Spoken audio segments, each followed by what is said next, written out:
Valérie, Marc. Gilles. Et Bernard. Bon, bienvenue Welcome Gilles et on Bernard. board. Thank you. Alors, présentez-vous rapidement. Bernard Tolek. Alors, si je dis que je suis coach, on est entouré de coachs, donc c'est pas très original. Et on ne reçoit pas que des coachs à C'est la vrai, radio. ça donc, c'est top, génial. On salue Voilà. tous ceux qui ne sont pas coachés, qui sont déjà Donc, venus. Et les prochains qui viendront. comment je m'intitule hein, c'est un peu perché, mais je dirais que je suis un désensableur de sources. Hein. Nos vies sont faites souvent de contraintes, de difficultés, etc. Et on aurait plutôt tendance à regarder. Moi, je regarde plutôt la source qui est au milieu pour la questionner plutôt que de questionner nos difficultés. Voilà. Et donc, moi, j'accompagne essentiellement des organisations, de plus en plus des ETI qui veulent vraiment se transformer. ETI. Tu peux nous dire un petit Entreprises, taille intermédiaire. peu D'accord. Donc c'est surtout plus que des entreprises, ce sont des leaders qui ont, et là le mot est important, qui ont vraiment envie de transformer. D'accord. Mais d'une Les façon- autres, écartez-vous. Ouais, c'est Bah, pas les autres, non, c'est pas ça, c'est pas écartez-vous. Les autres, c'est pas avec nous qui vont faire le meilleur boulot. C'est Donc ça. il y en a probablement d'autres. Donc c'est à chacun des leaders, des coachs appropriés. Voilà. Ok. Nous, s'ils veulent qu'on leur permette de faire vivifier leur organisation, bah, ils peuvent venir nous voir. Oui. Sinon, on peut leur présenter d'autres personnes avec plaisir. Ok, Avec ça joie. c'est bien ça. Et moi, Alors dis-nous. moi c'est Gilles. Ouais, Gilles. Et Ton nom, tu peux le redire. Pauvet. Voilà, merci. Bien dans le micro. PUVE. Voilà. Mais oui, c'est important. Non, c'est important. On fait la même chose ensemble. Ça, c'est Ouais, vous travaillez ensemble tous les deux. Maintenant, la partie moi, qui me fait le plus kiffer, justement, c'est de faire kiffer les personnes dans leur travail au quotidien. Oh. Voilà, que ce soit juste un espace aussi de relation où chacun peut travailler sur des projets inspirants, peut vivre chaque moment, chaque minute qui soit à la fois soutenante ou challengeante comme quelque chose qui permet de grandir, on connaît ça. Voilà. Et puis de créer des organisations qui, on parlait de ça ce matin justement, qui sont vraiment, on dit profondément collaboratives et stimulantes. Voilà, on peut faire du collaboratif un peu ennuyeux, j'ai envie de dire des fois. Ah ouais? Certes chouette, on va creuser le problème, on va creuser les erreurs, etc. Mais on peut aussi faire du collaboratif qui est profondément stimulant, où on va transformer les problèmes en source d'énergie. Profondément. Aller chercher les aspirations, et ça fait une vraie différence. Le mot est lancé. Le mot est jeté. Énergie. Parlez-nous de l'énergie.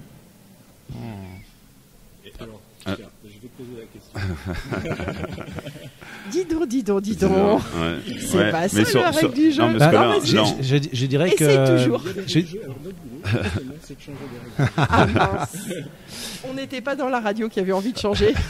Moi, je dirais que c'est paradoxal quand on Vas-y. parle d'énergie dans notre métier, parce que les énergies, si on les utilise pas, elles disparaissent. Donc, nous avons plutôt intérêt à les exploiter, ces énergies, parce que si on les exploite pas, elles disparaissent. Quand Donc, tu dis disparaissent, ça veut dire. par exemple, très concrètement, on a chacun d'entre nous, on a des talents. Ouais. Donc pas des compétences, des talents, ce qui nous donne de l'énergie, ce qui nous rend vivants et ce qui nous développe de l'excellence. Qui fait sens. Si on ne développe pas ces talents, si on n'exploite pas ces talents, Ouais. eh bien, dans le monde des entreprises, par exemple, vous avez ces personnes qui vont soit ils vont se flétrir, soit ils vont simplement, s'ils ont un peu d'énergie, quitter l'entreprise pour Ouais. aller mettre ça Ailleurs. ailleurs. Voilà. Donc c'est paradoxal parce qu'on dit souvent faites attention aux énergies. Si on l'utilise trop, ça disparaît. Nous, on va leur dire si vous exploitez pas ces énergies dans ces entreprises, elles vont disparaître. Voilà. Alors, Donc c'est les idées, c'est les aspirations, c'est tout ça. Ce sont ça ces ok. énergies. Donc concrètement, ça veut dire quand tu es face à des dirigeants, tu es en train de Ouais. leur expliquer que vous êtes en train, parce que vous travaillez tous les deux ensemble sur ces approches, est-ce que vous êtes en train de leur dire là concrètement cette personne elle a une certaine valeur, comment vous identifiez concrètement j'allais dire parfois des départs qui sont sur le point de se faire par rapport à des personnes qui ont de la valeur au sein de l'entreprise mais qui ne sont cette valeur-là n'a pas été clairement identifiée par le reste de l'entreprise ou de l'équipe. Comment vous approchez ça? Parce que j'ai le sentiment que parfois dans les entreprises, il y a un mode de fonctionnement et quand on sort du mode de fonctionnement, à un moment, on sort de l'identité ou de l'ADN de la boîte, où on prend le risque à un moment de se mettre un petit peu, se faire mettre de côté, quoi. Est-ce que c'est le cas? Est-ce que vous arrivez à casser un petit peu de ces approches? Alors, ça, c'est très intéressant parce que la sémantique que tu utilises, elle est très révélatrice de surtout ce qu'on ne fait pas. On ne D'accord. casse rien du tout. Ouais. On construit. On ne vient pas poser un diagnostic. Et déjà, nous, on n'est pas là pour se dire pourquoi les gens restent pas. Parce que, premièrement, les gens le savent eux-mêmes. Nous, ce que l'on fait simplement, Si par exemple le sujet, parce que ça pourrait être un sujet, il y a beaucoup de sujets en ce moment sur l'engagement des salariés. Comment est-ce qu'on peut les rendre plus engagés à leur travail? Parce qu'il y a un certain nombre de personnes qui partent, etc., etc. Il y a Gallup qui a montré qu'on pouvait être à la fois engagé, désengagé, voire désengagé actif. Voilà. Et puis en France, je ne sais pas si vous le savez, on a 13% de personnes qui sont engagées.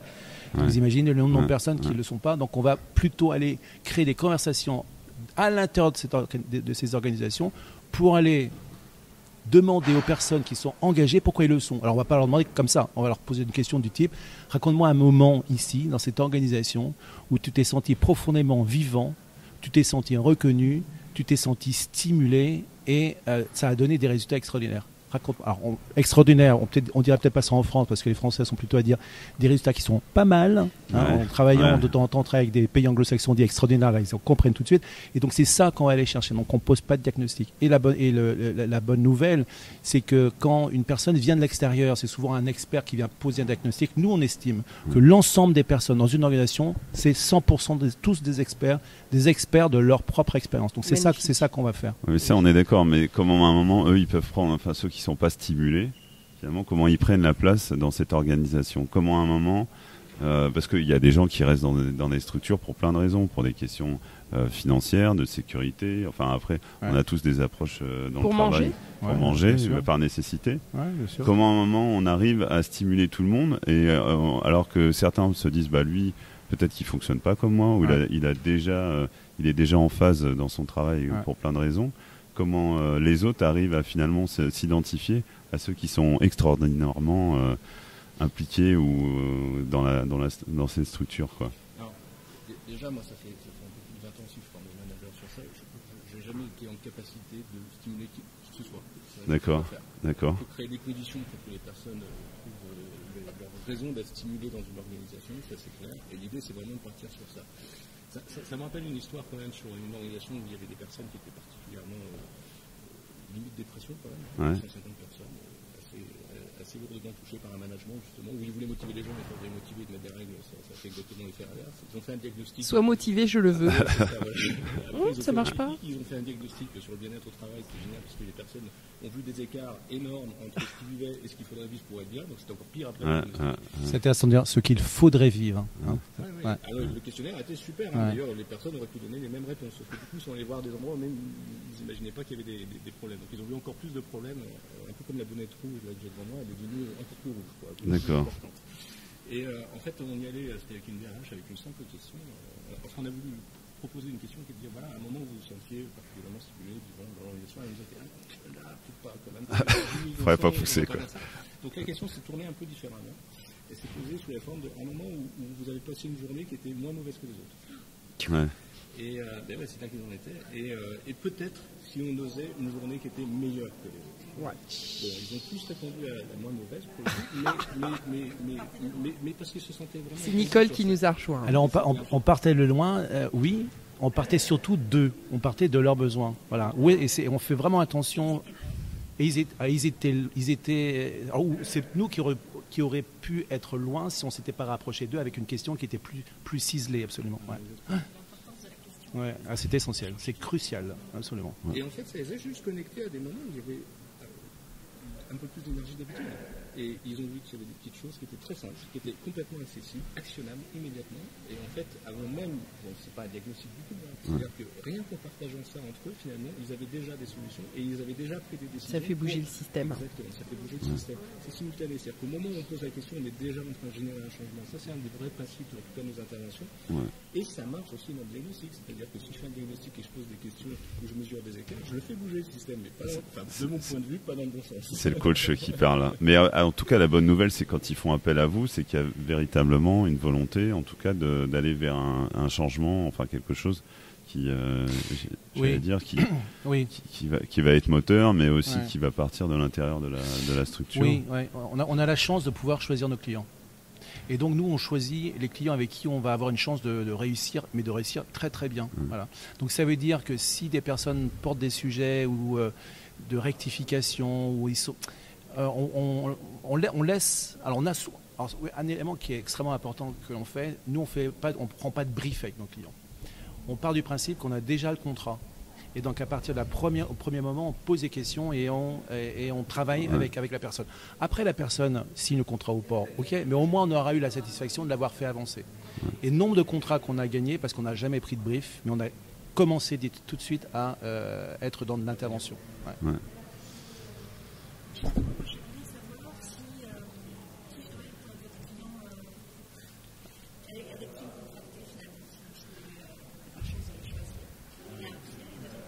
J'aime beaucoup cette question, ouais. Ça permet de creuser encore plus. Ouais. Bah, je ne sais pas ce que va répondre Gilles, moi je vais peut-être répondre. Moi j'ai envie de travailler avec des gens qui veulent. Pas forcément des gens qui savent comment faire, non, ça c'est notre boulot, mais qui veulent. On sent vraiment une flamme, ils veulent faire quelque chose, ils se rendent compte que les méthodologies habituelles, ça en a tué plus d'un, donc ils veulent. Et ils veulent surtout s'impliquer eux-mêmes. Voilà, ça j'ai envie. C'est-à-dire que ça parle de trip, hein, tout ça. Ah oui, ça parle de trip, ouais, c'est ça. Ouais. Ouais. Et mais ces personnes-là peuvent être à la fois des personnes qui sont dans une ETI avec, comme on en a une à 1500 personnes, le centre Pompidou qui a été un de nos clients, 1000 personnes, ou ça peut être aussi une personne d'une filiale du CAC 40 qui a vraiment envie et qui veut vraiment y aller, quoi. Voilà. Ou des services qualité qui sont passés par l'ensemble de l'entreprise. Ouais, ça on a un client comme ça. Créer des relations extraordinaires avec l'environnement et qui arrivent à le faire par eux-mêmes. Ça c'est génial. Moi, c'est le travail qu'on fait, c'est beaucoup d'énergie. J'ai envie de voir l'énergie aussi chez mes clients. C'est une aventure, quoi. On s'embarque dans un bateau. Allez, les gars, on ne sait pas encore comment on va faire tout à fait. Non, une chose est sûre, c'est qu'ensemble, je suis certain, on va savoir comment faire. Voilà. Non, puis ce qui est marrant, c'est de voir l'énergie que vous-même vous dégagez autour de ce plateau. Ah, c'est-à-dire qu'on est tous accrochés à Ils sont dedans, là. Ils sont dedans. Ils nous embarquent, là.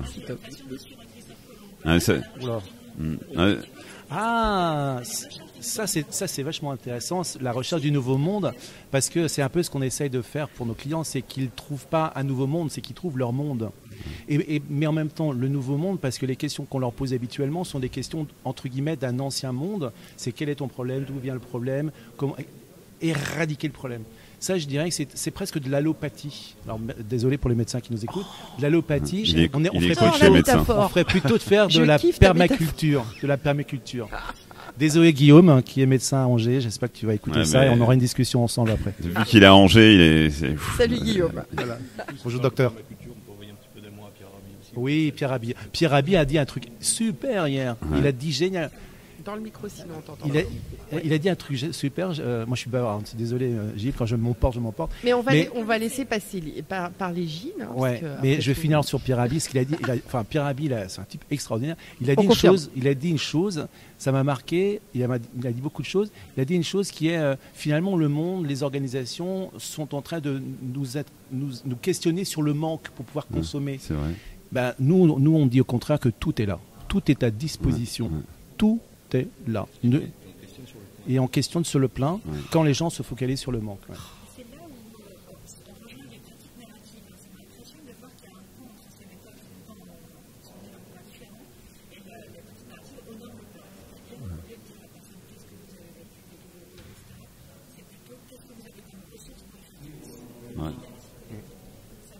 On salue Fabiola qu'on vient d'avoir en interview qui était et Dina voilà. Et tous les autres qui étaient sur les c'est ça, les pratiques et du coup je serais curieux de rencontrer aussi Juliette Vigne on m'a dit qu'elle était là pour voir en quoi la narrative et la Plutchtive Inquiry sont proches l'une de l'autre. Juliette, quand tu veux tu viens, c'est Juliette, en haut des escaliers à droite. On est là. Alors Gilles, bien dans le micro Gilles. Hein. Ouais. D'une manière générale, un leader, ça peut être une équipe, voilà, ça peut être une personne pour elle-même aussi, très concrètement, mais c'est une orientation aux équipes, ou vraiment pour transformer toute une organisation, toute la culture d'une organisation, pour qu'on appuie vraiment sur ce qui marche, puis en développant aussi des espaces collaboratifs qui marchent, parce que la démarche se plutôt profondément à la fois la confiance, le respect de soi, le respect de l'autre, un regard génératif sur soi, parce que ça permet d'être un peu plus détendu. J'ai envie de dire, ça s'adresse à ceux qui ont vraiment envie d'avoir une vie au quotidien qui soit plus riche. Je connais assez peu de leaders, quand on leur pose de bonnes questions, qui me disent non, je vais continuer à poser des problèmes et me prendre la tête. Il y en a quelques-uns. je leur laisse le choix de vivre ça le temps qu'ils veulent, jusqu'à ce qu'éventuellement ils aient envie de Dans cette vie et dans les prochaines. Voilà, c'est ok, moi ça me va très bien aussi pour le coup. Et puis on avait fait une conférence à un moment donné avec d'autres coachs. Et en fait, je pense que ça s'adresse aussi aux coachs. Ah oui, c'est vrai. Parce qu'il y a beaucoup de coachs qui passent beaucoup de temps à faire justement ce qu'on appelle sur des problèmes diagnostiques, des choses comme ça. Alors je ne dis pas qu'il n'en faut pas. Même si fondamentalement, non, des coachs il en faut, c'est sûr. Mais qui ont envie d'un peu plus avoir de facilité face aux problématiques, pour le coup, face auxquelles ils sont confrontés dans les organisations, parce qu'on a des organisations qui sont parfois en grande souffrance. Et moi j'ai vécu ça. C'est comme ça que j'ai rencontré l'AI. J'ai vécu ça il y a presque 15 ans. L'AI égale Appreciative Inquiry. Et je suis arrivé face à une organisation, une direction du système d'information, il y avait 150 personnes, un peu comme tout à l'heure. Il y avait un niveau de souffrance qui était énorme. J'ai passé 3 jours à écouter des gens qui avaient mon Sherpa, j'adore tout ça, super coach et tout. Sherpa Et Tenzing. au bout de 3 jours, je suis sorti de là, j'ai dit c'est ça mon métier, j'arrête. Mais vraiment, c'était ça. C'était. Ah ouais, c'était. Non, je change de métier, j'ai encore une énergie. Mais ça m'a permis vraiment de contacter ce switch en me disant. Parce que là, je savais que j'allais y arriver, parce que je suis pas trop mal câblé. Je vais y arriver, mais ça va être long, douloureux. Non, est-ce que j'ai envie de vivre ça? Et là, ça faisait quelques temps qu'on se connaissait déjà, et bien voilà, je dis là, il faut tout le monde rende service. Le client, vraiment, il est super, il est chouette. Mais franchement, là, j'aimerais que ce soit super efficace, énergisant et que ça aille vite. Exactement. Voilà. Donc, et c'est ce qu'on a fait. Et ça a été juste une expérience extraordinaire. C'est en une journée, le matin, les personnes disaient déjà si on se parle à la fin de la journée, ça serait exceptionnel. Ah ouais, d'accord. C'est 9h, je me 9h15, on me dit ça. D'accord. 14h20, je vois le dirigeant, je dis bon, bah écoutez, les 14h20, on va peut-être aller manger parce que là, tout le monde parle, les machins, ils sont tous clairement, il y avait quelque chose qui se passait. Il y avait de l'énergie. Il y avait de l'énergie, exactement. Ils ont oublié de manger quand même. Hein. Alors en plus, on était. Alors, je ne vais pas faire de généralité, mais on était dans un système public. Donc il y a de l'énergie aussi dans les systèmes publics, contrairement à ce que certains pourraient dire. On salue tous les fonctionnaires, tous les. Moi, je suis passionné de travailler. Bonjour Julie. Salut Julie. Avec ces espaces-là, parce que justement, je trouve qu'il y a souvent énormément d'énergie. Et il y a beaucoup à faire aussi. Il y a beaucoup à faire.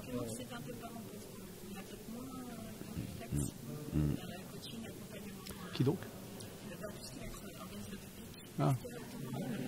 Moi j'ai eu l'occasion dans un cabinet il y a quelques années de coacher pas mal de hauts fonctionnaires de l'État. Faut que ça descende des gens un peu, extraordinaires. Ouais, parce que moi je suis un peu le français moyen qui critique souvent la fonction publique, mais la haute fonction publique française, remarquable. Ouais. Alors il y a toujours des gens plus intelligents, plus intéressants que d'autres, mais des gens qui ont vraiment au cœur de leur ventre l'État, quoi. Ouais. Et donc oui, le service, le Moi, sens j'aime- du oui. service. J'aime bien Bernard parce qu'il Ouais. il est Gilles aussi, ils sont dans le ventral. Moi, ça me parle bien. Ça Ouais. me parle pas cette Par- énergie. Par Et- rapport à ce qu'on disait tout à l'heure, on est loin d'être des bisounours, hein, parce que moi j'ai travaillé pendant 15 ans dans l'industrie automobile, donc les méthodologies de résolution de problèmes, je les connais, j'étais gavé à ça. Et c'est intéressant de voir que lorsqu'on apporte ces approches qui sont quand même à l'opposé finalement de ce que les entreprises ont l'habitude de faire, un, ça marche, deux, ça touche. Bonjour Christophe, qui travaille chez Valeo, il me dit, mais j'aurais jamais imaginé qu'on puisse résoudre des problèmes de cette façon-là, parce que on est là quand même pour résoudre des problèmes. Nos clients nous appellent rarement en disant c'est super. Quoique c'est super, on aimerait que ça soit encore mieux, mais en général, ils viennent parce qu'ils ont un point rouge quelque part, quelque chose qui les démange, quoi. Voilà. Est-ce que vous avez le sentiment que ça peut, on parlait de la fonction publique, au niveau de l'enseignement, moi je salue Julie, qui est la marraine de mon fils, Salut Julie. et décidément il y a beaucoup de Julie aujourd'hui, et en fait là il y a une vraie Ça manque souffrance, de on Jules. parlait de souffrance, le coaching, est-ce que vous pensez qu'il a toute sa place, et comment ça peut être approché au niveau de l'éducation nationale? Toi, tu peux en parler, là. Ah ouais, tu peux en parler, vas-y. Bah, moi Vas-y, j'en fais du vas-y, coaching Gilles. dans l'éducation nationale. Moi, j'ai coaché pas mal d'enseignants. Magnifique. Est-ce que tu peux nous dire un petit peu? C'est ça. En fait, je suis allé chercher les moments justement où ils avaient des petits moments magiques dans ce qu'ils vivaient. Alors, pas toujours avec des classes, mais des moments où justement ils pouvaient générer de l'intérêt, de l'apprentissage autour d'eux. D'accord. Et en fait, ils se rendent compte que c'est pas forcément ce qu'ils appliquaient dans leur classe. Ça, c'est vraiment intéressant. Et donc, ils ont commencé à importer ça. Je pensais à une enseignante, par exemple, qui était dans une ZEP, où c'était un peu chaud d'ailleurs. Et Et elle a complètement changé le dispositif de sa classe. Voilà. Et en fait, elle a fait une espèce de moule, hein, tout simplement. Il n'y avait plus de bureau, il n'y avait plus d'estrade, il n'y avait plus de tout ça. Elle s'est mise avec les élèves, avec les autres enseignants, elle dit complètement pareil, ça n'a pas marché. Et en fait, elle a joué sur la diversité, et chaque personne qui passait, alors ça calme un peu les choses, chaque personne qui passait, pour le coup, passait au milieu dans la piscine, c'est-à-dire dans la piscine. Donc ça a beaucoup rigolé au départ. Et en fait, ça crée de l'écoute, tout simplement. Ça crée de l'écoute, ça crée de l'engagement. Et jusqu'au jour où il y a des enfants qui sont réguliers, les parents à la sortie de l'école. Magnifique. Et on salue cet enseignant. Est-ce que si c'est pas indiscret, est-ce que c'est quelqu'un qui est passé par son établissement pour se faire financer ou qui s'est auto-financé le coaching? Non, je trouve que c'était une personne que je connaissais et du coup je l'accompagnais. D'accord, ouais, ok. Ouais, c'est une initiative personnelle. Magnifique. Ouais, sincèrement. Du coaching partout et pour tous. Bah, moi j'ai fait mes études en partie dans des pays anglo-saxons et c'est vrai que j'ai vu une grosse, alors mes études supérieures, pas mes études de secondaires, mais j'ai vu j'étais très déstabilisé hein, de voir que finalement là où nous on se focalise assez fortement sur t'as eu 18, c'est dommage, tu aurais pu avoir 20. T'as 13, c'est génial. Qu'est-ce que tu as fait pour avoir 13 et comment tu pourrais utiliser ce que tu as fait pour. Alors là, j'étais un peu décontenancé, quoi. Ouais. Et en même temps, je salue aussi tous les professeurs qui vivent dans un monde de contraintes de l'éducation nationale. Et ce monde de l'éducation nationale, c'est aussi celui dans lequel j'ai été. Et je suis heureux d'y être passé parce que ça aussi constitue ce que je suis. Donc, chapeau bas. C'est un peu il y a aussi le rouge et le vert dans l'éducation nationale. Donc, il y a du rouge, mais regardons aussi le vert et regardons comment est-ce qu'on peut faire pour développer ce vert. Et peut-être aussi de regarder dans le rouge quelles sont les aspirations peut-être de notre gouvernement, peut-être pour aller chercher quelque chose de différent. Mais bon, j'imagine des contraintes énormes, quoi. Moi, je pense que le prochain programme pour les N, ce sera les N dans le vert. Quand tu dis les N, l'éducation nationale dans le vert. Ben, j'ai formé des gens à l'Approach Inquiry, des profs, un professeur d'université. D'ailleurs, c'était très intéressant parce que là, les paradigmes se sont entrechoqués. C'était vraiment intéressant comme conversation.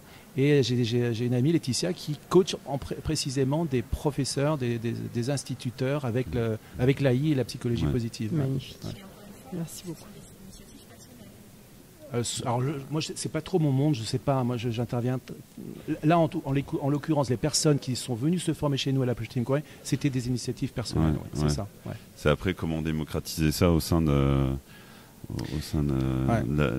ministère de l'Éducation. Bon, ça sera un autre sujet. De toute façon, on est amené à se revoir, Bernard et Gilles. Déjà, Bernard, c'est un nouvel Angevin, donc on va se recroiser. Vive Angers. Ouais, merci. Vive la roulotte d'Angers.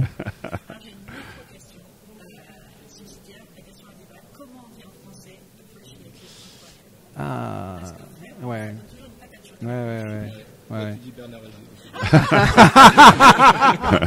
Bon, ils vont animer un atelier tout à l'heure. Non, mais effectivement, il y a. I wish I was there. Il y a pas. You could still be there. Yes, mais il n'y a pas de définition, si exploration positive, investigation appréciative, etc. Mais à chaque fois qu'on le traduit en français, on écorne un peu de la substance de cette approche. Donc, effectivement, pour les Français qui ont du mal à dire appreciative inquiry, moi, je dirais l'AI, mais en même temps, l'AI aujourd'hui, c'est l'intelligence artificielle. Voilà. C'est ça. Non, moi, je dirais faire du mieux avec du plus. Faire du mieux avec du plus. Qu'est-ce qu'on peut prendre de ça? C'est pas ça. Qu'est-ce qu'on peut prendre de ça? Faire du mieux avec du plus. Je laisse ça en suspens pour. Quel suspense! Voilà. Bon, j'ai 3 heures, thèse, antithèse, synthèse. Ok. Toi, qu'est-ce que tu dirais pour le coup? Je sais pas encore, mais ça m'a accroché. J'ai l'anglais, mais je sais que ça peut être un. Oui. Mais alors, et surtout que c'est pas un outil. C'est d'abord un état d'esprit, à la fois, on a écrit un livre sur le sujet, les 5 P, c'est à la fois un état d'esprit, des croyances fortes, des principes, des processus et des outils. C'est vraiment un corpus complet. Tu peux qui donner est vraiment, le nom du livre, s'il te plaît? Bien sûr, AI5, comment déployer la pleine puissance de l'Appreciative Inquiry. Et puis pour nos auditeurs anglais, AI5, How to Deploy the Full Appreciative Inquiry Power. So, ladies and gentlemen, this is the end of the interview on Radio France IMCC. On va leur laisser le jingle de la fin. Alors, Bernard, j'ai dit Radio France, Gilles. Ah, comment est-ce que... sur le site www.appreciative-inquiry.fr. Et de toute façon, on est relativement communicant. Donc, si vous allez voir sur nos sites, sur nos profils LinkedIn, Bernard Telec, Théo2LEC ou Gilovette, HAUVE2TE, je pense que vous allez nous trouver. Voilà. Bon, merci à vous deux. Un petit jingle de fin. Ah, c'est quoi Alors, nous étions à Radio MCC France, la radio qui décolle. Merci.